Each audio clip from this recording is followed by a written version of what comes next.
Merci d'être avec nous. Vous êtes le président du Conseil représentatif des institutions juives de France.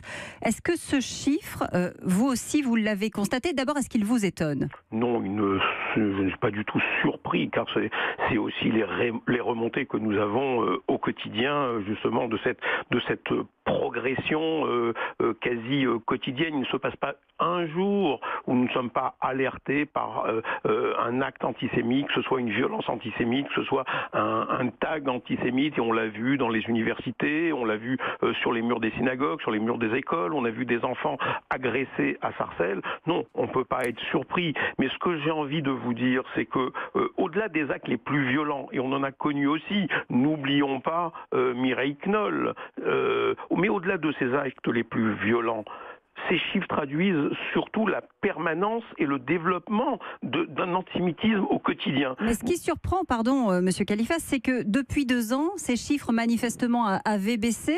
Là, les spécialistes ont le sentiment qu'il faut aussi les tempérer peut-être.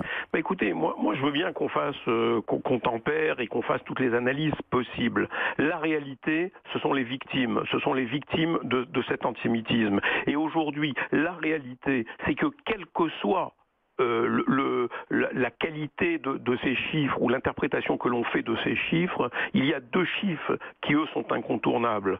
C'est que la population juive de France, les Français juifs, représentent moins d'1% de la population de notre pays.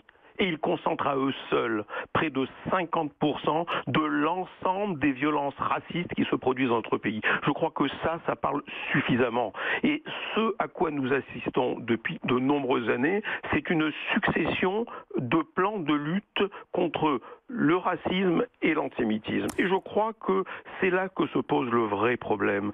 Car on ne peut pas traiter l'antisémitisme sans tenir compte de son caractère propre et des ressorts particuliers auxquels il répond. Francis Khalifa, qu'est-ce que vous faites au quotidien? Parce que le gouvernement manifestement prévoit des choses. Vous, est-ce que vous agissez? Est-ce que vous avez les moyens d'agir aujourd'hui? Vous savez, nous avons les moyens d'alerter. Nous n'avons pas d'autres moyens. Nous avons les moyens d'alerter et nous avons aussi des moyens sur les terrains qui sont les moyens du service de protection de la communauté juive qui justement suivent ces actes, participent à la protection des événements communautaires, des offices dans les synagogues. Je crois que c'est ça, mais nous n'avons que les moyens de la République pour agir. Et c'est ces moyens-là que nous utilisons. Merci Francis Khalifa.